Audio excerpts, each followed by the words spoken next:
थोड़ा सा बढ़ाइए। प्रेम से बोल दी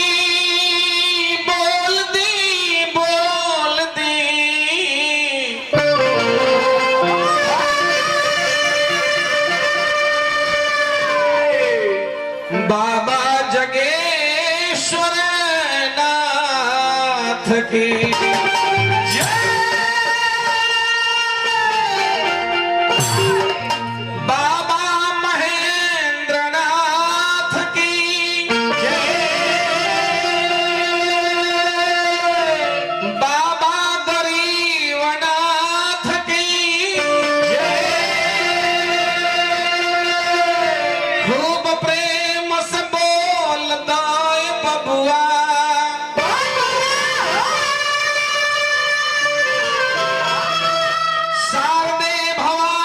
सरस्वती मैया, लक्ष्मी जी मैया, गंगा जी मैया, पवन पुत्र हनुमान की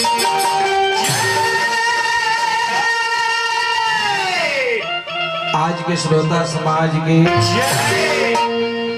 धरती मैया की, साउंड वाले भैया की, श्रोता जुट भैया की जय जय श्री सीताराम। जय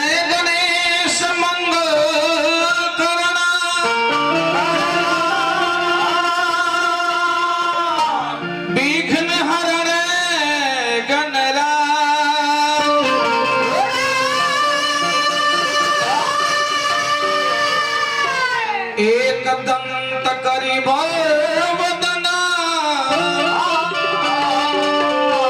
सीध करहु ममकार। सिद्ध के सदन गज बदन विशाल तन विगत किए तो बेग हरत कलेश को इसे ते शुभ कारज पूजू प्रथम तो ऐसे जगवंदन सुनंदन महेश। ओम जयंती मंगला काली भद्रकाली कपालिनी दुर्गा क्षमा शिवा धात्री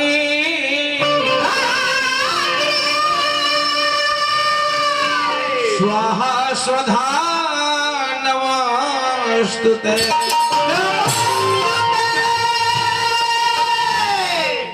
पढ़नी न लिखनी न सिखनी है मैया,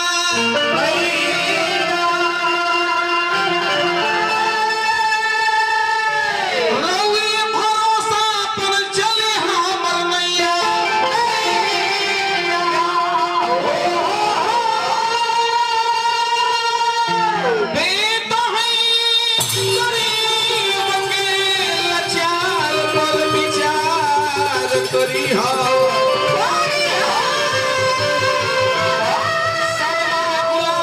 चांद किशोर जी के पार करी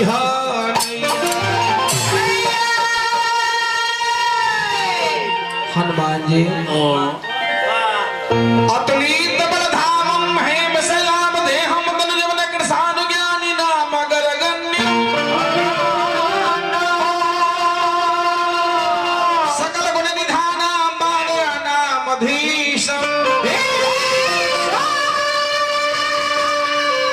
रघुपति प्रिय भक्तों बात जाता मनमा।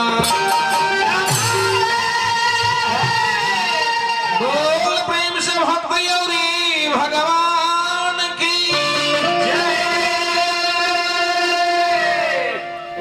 ये वंदना ये पूजा हो जितना देर हमने के मंत्र उच्चारण करतनी वो परमात्मा से अपन मन के तार जोड़तनी समझ ली कि यही पूजा है।